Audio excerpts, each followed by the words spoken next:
Lightning McQueen. A lot of people think Lightning McQueen is named after Steve McQueen. However, his name is actually after Pixar animator Glenn McQueen. Design-wise, McQueen borrows from mid-2000s NASCARs. If you look closely, there is no way you won't see some hints of a Ford GT40, Dodge Viper, and Corvette C6.R. Pixar basically made a Frankenstein of race cars. Can you believe that? Pixar wanted McQueen to feel like a real racer. That V8 engine sound, it gives him a legit roar on the track. His personality was built to reflect real NASCAR newbies of that era. Ambitious drivers chasing glory while learning harsh lessons on the track. Even his number tells a story. At first, Pixar considered 57 to reference John Lasseter's birth year, but they eventually went with 95 as a reference to Toy Story's release year, the movie that put Pixar on the map. And let's not forget his impact outside the films. Ka-chow basically turned into a meme way before memes were even a thing. Kids were rocking it on t-shirts, teens were cracking jokes, and suddenly McQueen was cooler than Buzz Lightyear.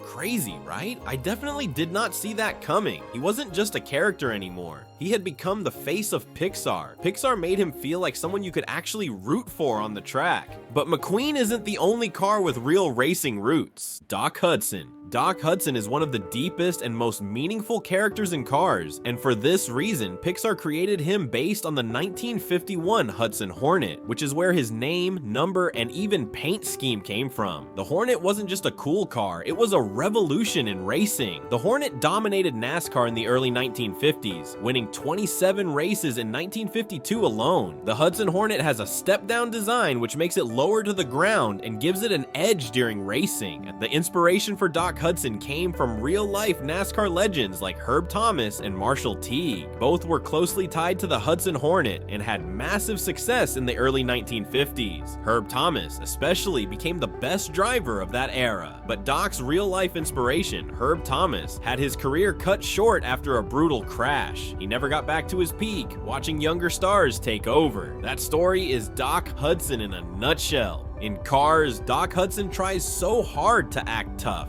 but deep down, he's a big softy inside. He doesn't brag about being a champion, he doesn't chase the spotlight, but he carries scars and wisdom from his past. When Lightning McQueen comes flying into town, Doc sees a reflection of every overconfident newbie who thinks talent is enough. And if you didn't cry a little during McQueen's lessons, you might just be a robot. Pixar could have just made Doc a grumpy old coach, but nope. They gave him real-life racing history. How won't anyone want to respect the guy? He isn't just a mentor, he's living proof of what happens when racing glory fades, and what it truly means to pass on a legacy. But next up, we have actual race car royalty.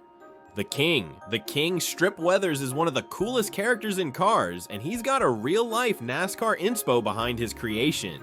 The King is based on the 1970 Plymouth Superbird, a car that changed stock car racing forever with its long aerodynamic nose and massive rear wing. This wasn't just a flashy design choice either. It gave the car such an edge on the track that NASCAR actually banned it later for being too dominant. Pixar used this history to make the King feel like the total champ he is. Basically, he's the guy who's already won it all while McQueen's still figuring stuff out. The inspiration for the character was the great Richard Petty, who earned the nickname the King of NASCAR in real life. Petty is considered one of the most successful drivers in the history of car racing with a record 200 career wins, a number that still hasn't been broken. Just like Petty, Strip Weathers in Cars isn't just another competitor. He's a respected old player, someone the other racers look up to, and his calm, grounded personality reflects the dignity of a man who's been at the top for decades. His Dinoco blue paint job and number 43 are straight out of Petty's real-life car, making the homage even more obvious for fans who know their racing history. Another fun connection is that Richard Petty actually voiced the King in the movies, while his wife, Linda, voiced Mrs. the King. That little casting detail gave the characters an extra layer of real feel and made it feel like NASCAR had literally rolled onto Pixar's track. In Cars 3, the King takes on a different role by mentoring his nephew Cal Weathers. That storyline mirrors real life, where many retired champions pass their wisdom down to younger racers once they step away from the spotlight. Just like Doc Hudson, the King shows how experience and legacy matter just as much as flashy speed. He's proof that legends never really leave the racetrack, they just shape the future of it. But not all cars were NASCAR legends. Let's race over to Italy and meet Luigi. Because Luigi might seem like just a funny side character at first, but his design is actually a big nod to real-world car culture. Luigi is based on a 1959 Fiat 500, one of the coolest small cars in Italian history. Back in the day, the Fiat 500 wasn't just a car, it was a cultural symbol. Italians used it as a family car, students drove it because it was affordable, and even racers modified it for small competitions. It's like Pixar bottled up all the charm of tiny Italian cars and sprinkled it onto Luigi. Small, cheerful, stylish, and totally into racing. But it goes even deeper. Luigi's obsession with Ferrari isn't random. Italy has one of the richest racing histories in the world, and Ferrari sits at the top of that tradition. In fact, in cars, you'll notice that Luigi doesn't just sell tires. He sells them in the Italian colors, and his shop looks like the kind of family-owned auto shops you'd actually find across Italy. His fangirl moment with the Ferrari car cameo in the first movie is Pixar's way of showing the kind of love Italians really have for their racing icons. That's why Luigi feels so original. He isn't just comic relief, he's Pixar's tribute to Italian car history, Ferrari culture, and the country that gave the world some of the most beautiful race cars ever made. But now, let's move on to the most hated character in the franchise, Chick Hicks. If there's anyone who screams "Arg cheater" in Cars, it's Chick Hicks. Unlike Lightning McQueen or the King, who represent ambition and glory, Chick is all about winning at any cost. His car design is based on the 1987 Buick Regal, a boxy stock car model that raced during NASCAR's late 80s era. The Regal was known for being tough and scrappy on the track, which fits Chick's personality perfectly. He's loud, aggressive, and doesn't care how messy things get as long as he's the first to cross the finish line. His whole vibe was a win at any cost attitude that fans often associated with Dale Earnhardt, a racer who earned the nickname the Intimidator. You can also see parts of Rusty Wallace and Darrell Waltrip in him, both of whom had reputations for being fierce competitors who weren't afraid of playing dirty. Chick is basically the guy who plays dirty and doesn't care if people boo him, as long as he gets ahead. Design-wise, Chick Hicks is inspired by the Buick Grand National, a car that was popular in the 1980s. His number, 86, carries double meaning. It signifies the year Pixar was founded, 1986, but it's also a slang for getting rid of something, which perfectly fits the character that tries to get things out of his way to win. Chick Hicks shows us what Lightning McQueen would have been if he didn't stop being so desperate. Chick Hicks is basically Lightning McQueen's evil mirror. He never grows, he always cheats. And honestly, that's what made him so satisfying to hate. McQueen starts selfish but learns about respect, teamwork, and honor. Chick, on the other hand, never learns. He wins the Piston Cup in the end, but the crowd boos him, proving that glory without respect means nothing. Enough about the mean chicks, let's talk about something more happy. Mater. Because Mater isn't just the funny guy, he's the heart of Radiator Springs and probably the only tow truck who can make you laugh in a very serious situation. His old, rusty tow truck design came from a real vehicle, a 1951 International Harvester boom truck that Pixar found sitting in a junkyard in Kansas. That beat-up look wasn't just for laughs, it made Mater feel real, like he had a long history before we even met him. Larry the Cable Guy gave Mater his unforgettable southern voice. And honestly, who else could make that rusty truck sound so full of life?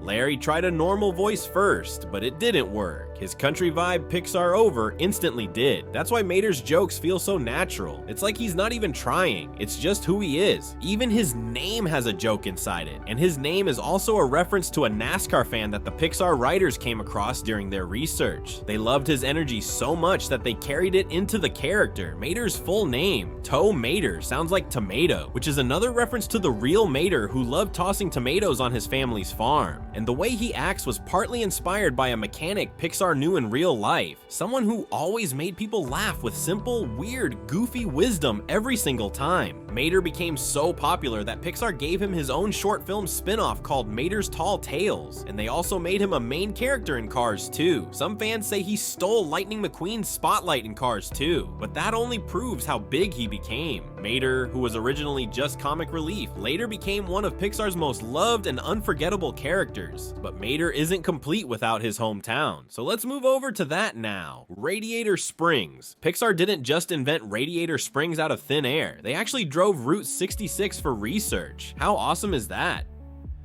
Pixar created it as a fictional town, but it was heavily inspired by real towns along Route 66. Route 66, often called the Main Street of America, used to be one of the busiest roads in the United States. Towns along it were filled with diners, motels, gas stations, and shops that served travelers. But when the interstate highway system was built, most of these towns were cut off. Traffic stopped coming through, businesses closed down, and once lively places became ghost towns, just like what happened in the movies. Apparently, the town of Radiator Springs was founded by Stanley, a steam car that sold radiator caps for cars. During one of his sales, he came across a spring and new customers. With time, Stanley decided to settle down there, and he named it Radiator Springs after his business and the spring. When Lightning McQueen first ends up there, it looks like a forgotten desert town with cracked roads and empty shops. But every character in the town tells a piece of the Route 66 story. For example, Flo's V8 Cafe is modeled after real diners from the 1950s, and Ramon's paint shop reflects the car culture of that time. Even the courthouse and neon lights are straight out of classic Americana. The creative team actually went on research trips along Route 66, meeting locals, studying buildings, and even listening to the stories of people whose towns had been left behind by modern highways. That is why Radiator Springs feels so real. It's not just the setting for Lightning McQueen's character growth, it's Pixar's tribute to a forgotten but important piece of American history. And Pixar being Pixar, they couldn't resist sneaking in some real-life cameos. But Radiator Spring wasn't the only thing Pixar spent time on. Let's enter the race car cameos. Historic race cars cameos. Have you ever spotted random cars in the background during the movie?